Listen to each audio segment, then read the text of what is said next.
Hey, I'm Becca with the Happy Ever Crafter, and in today's video, I'm going to show you my #1 recommendation for improving your calligraphy. They're called basic strokes.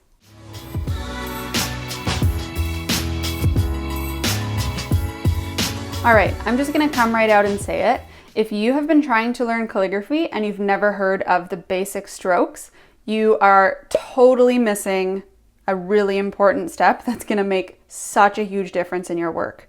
And that's what I'm going to be going over in this video. So that is the #1 way I can recommend that you improve your calligraphy skills, especially as a beginner, is to go back and practice these basic strokes that I'm going to go over in this video.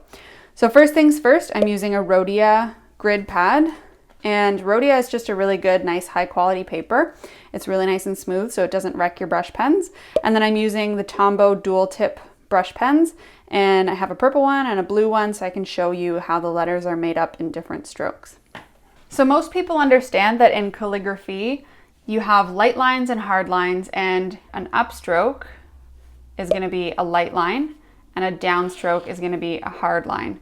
But what most people also skip at the beginning is they think that just adding those pressures to their regular cursive writing means it's calligraphy, which is completely false. So let's say you were to write a G in your cursive writing and add pressures. It would probably look something like this, which looks okay. Not in my eyes, but to some people that might look okay. Whereas if you were to do this in calligraphy, you would actually have something that looks like this.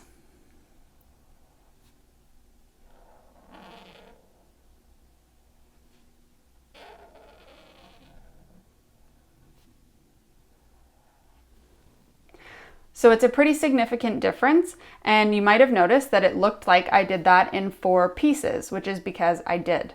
So this is where the calligraphy basic strokes come into play, and that's how you're going to improve your work.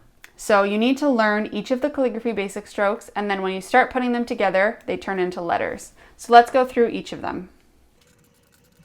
The first one is the upstroke, and so for this one, all you're doing is starting at the bottom at your baseline and moving up to your waistline. So of course on grid paper these are sort of arbitrary lines, but I generally try to use 4 squares when I'm using a big pen like this. So you're going to start at the bottom in a light upstroke all the way up to the top. And you're doing this really nice and slow and nice and consistent, and it's just a slight curve up to the top.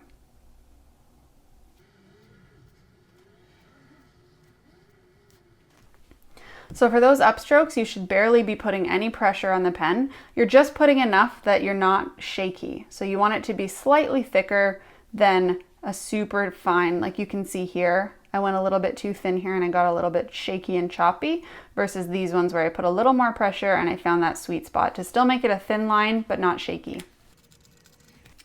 Next you have the downstroke. So now we're gonna do the exact opposite, and you're gonna do the same thing. So you have your waistline and your baseline, and now you're going to start at the top in a hard downstroke. These ones aren't curved, they're just slightly angled.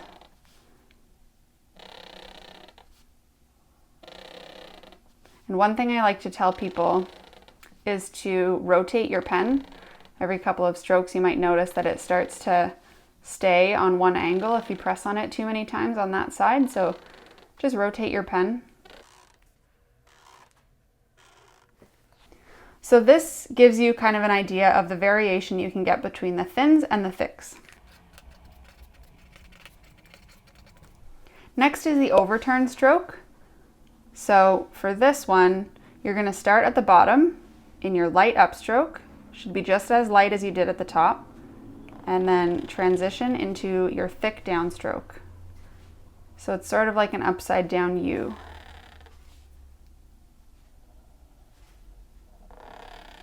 And again, you should be going the same speed the whole way through. I often see people go really nice and slow and then really fast on the way down. You don't want to do that.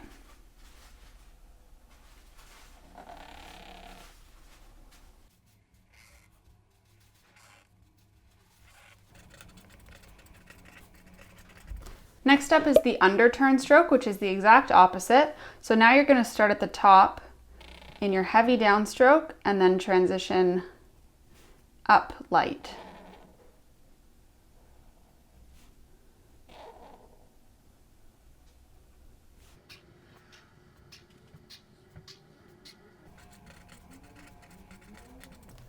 After that, we have the compound curve, which is sort of a combination of these two.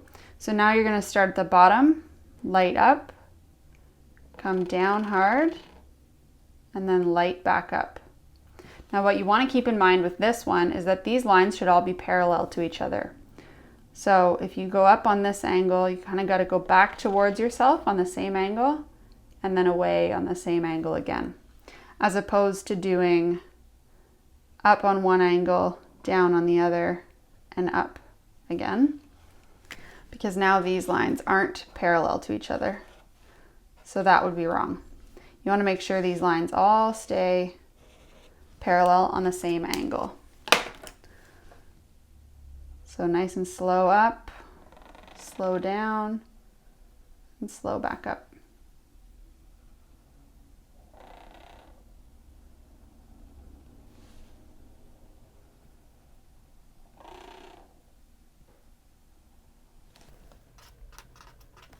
After that, we have the oval, which is probably the hardest stroke for most people.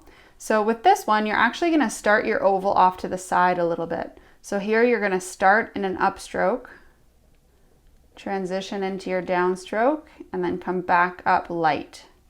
The reason you start off to the side is because if you started at the top in your downstroke and came back up, we don't meet up nicely at the top here. So slow up, slow down, slow back up. And when they meet up here, they're the same weight.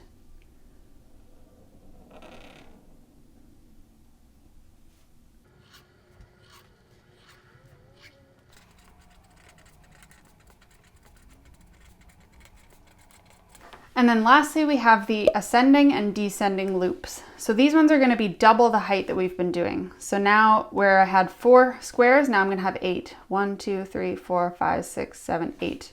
I have just enough. And I'm still going to mark the middle because the ascending loop is going to start in the middle with a light upstroke and then come back down into a heavy downstroke. So what you don't want to do is have a little tail sticking out. You want to be ending that stem right where it began.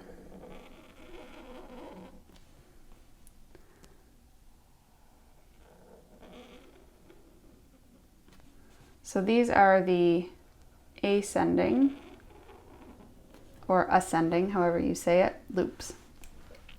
The next one is the opposite. So now you're going to start with a downstroke, heavy down, and then come back up light.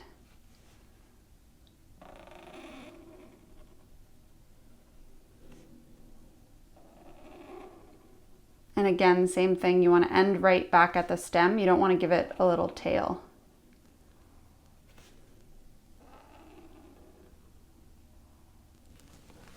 And there you have it, the basic strokes. So now I'm going to show you why these are so important. So I'm going to show you an example of the word gain, G-A-I-N, which breaks down really well how these basic strokes turn into words. So I'm going to do each stroke in a different color just to demonstrate how important it is to learn those basics. So to start off, I would write the letter G, which would have an upstroke, an oval,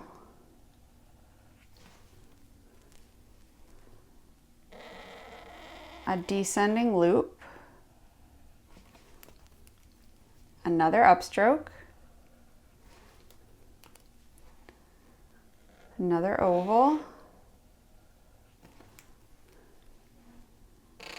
an underturn,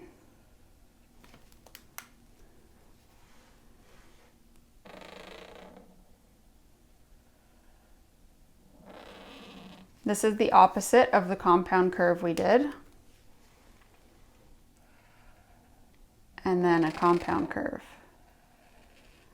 So you can really see how consistent that word looks when you break it down into the strokes, as opposed to just writing it in cursive with your added pressures. So if I were to write that all in the same color,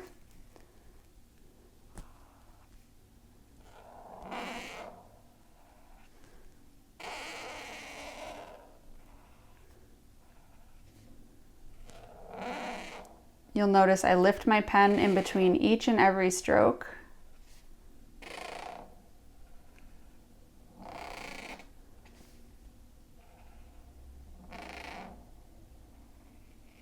Now it looks a little more like a word as opposed to up here. But this is a really good demonstration of how those basic strokes turn into letters and then into words. And so if you don't learn those, you're gonna really struggle with putting your alphabet together. And once you know them, building your letters is as simple as sticking different basic strokes together.